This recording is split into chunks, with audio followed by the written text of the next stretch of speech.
Also this was my first yellow metro journey. ಗಾಡಿನ silk ಬೋರ್ಡಲ್ಲಿ ನಿಲ್ಲಿಸಿ ಬೇಗ ಬೇಗ ಹೋದೆ. ಹೋಗೋಕ್ಕಿಂತ ಮುಂಚೆನೇ ಟೈಮ್ನ ಕ್ಯಾಲ್ಕುಲೇಟ್ ಮಾಡಿಕೊಂಡು ಪಿ ಜಿಯಿಂದ ಹೊರಟಿದ್ದೆ. ಬೆಳಗ್ಗೆ 5 ಗಂಟೆಯಿಂದ 25 ಮಿನಿಟ್ಸ್ ಇಂಟರ್ವಲಲ್ಲಿ. ಸೊ ಕರೆಕ್ಟ್ ಟೈಮಿಗೆ ಹೋಗಿ ರೀಚ್ ಆದೆ.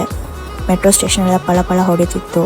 ಇನ್ನೂ 11 ನಿಮಿಷ ವೆಯ್ಟ್ ಮಾಡೋದೇನು ಅಂತ ಅಂದು ಎಲ್ಲ ವೀಡಿಯೋಸ್ ಮಾಡ್ಕೊಂಡು ಕೂತಿದ್ದೆ. ಜನ ಯಾರೂ ಇರಲಿಲ್ಲ, ಆರಾಮಾಗಿ ಹೋಗ್ಬೋದು ಅಂತ ಅಂದ್ಕೊಂಡು ಮೆಟ್ರೋಗೆ ಕಾಯ್ಕೊಂಡು ನಿಂತಿದ್ದೆ. ಅಷ್ಟರಲ್ಲಿ ಮೆಟ್ರೋ ಬಂತು. ಓ, ಹೊಸ ಮೆಟ್ರೋ ಅಂತ ಖುಷಿ ಆಯಿತು. ಬಟ್ ಜನ ನೋಡಿ ಶಾಕ್ ಆಯಿತು. ಫಸ್ಟ್ ತಪ್ಪು ಮಾಡಿದ್ದು ಲೇಡೀಸ್ ಕೋಚ್ ಹೋಗೋಬಿಟ್ಟು ಇಲ್ಲೇ ಮಧ್ಯದಲ್ಲಿ ಸಿಕ್ಕಾಕೊಂಡ್ಬಿಟ್ಟಿದ್ದೆ ಬ್ರೋ ಅನ್ನೋ ಫೀಲಿಂಗ್ ಬಂದಿತ್ತು. ಅಕ್ಕಪಕ್ಕ ಏನೂ ಕಾಣ್ತಿರ್ಲಿಲ್ಲ, ಎಲ್ಲರ ಮಧ್ಯೆ ಹೋಗಿ ನಿಂತಿದ್ದೆ. ಆಮೇಲೆ ಆರ್ ವಿ ರೋಡಲ್ಲಿ ಇಳಿದ್ಮೇಲೆ ಗೊತ್ತಾಯಿತು ಇದು ಸೆಕೆಂಡ್ ಮೆಜೆಸ್ಟಿಕ್ ಆಗ್ತಾಯಿದೆ ಅಂತ ಅಂದು. ಆಗೋದೇನೋ ಆಗಿಬಿಟ್ಟಿದೆ, ಫುಲ್ ಜನ ಜಾತ್ರೆನೇ ಅಂತ ಅಂದ್ಕೊಳ್ಳಿ. ಅಲ್ಲಿಂದ ಇಲ್ಲಿಗೆ, ಇಲ್ಲಿಂದ ಅಲ್ಲಿಗೆ ಜನ ಅಡ್ಡಾಡ್ತಿದ್ರು. ಸೊ ನಾನು ಮೆಟ್ರೋ ಎಕ್ಸ್ಪೀರಿಯೆನ್ಸ್ ಮಾಡ್ಕೊಂಡು ಆಫೀಸಿಗೆ ಬಂದೆ.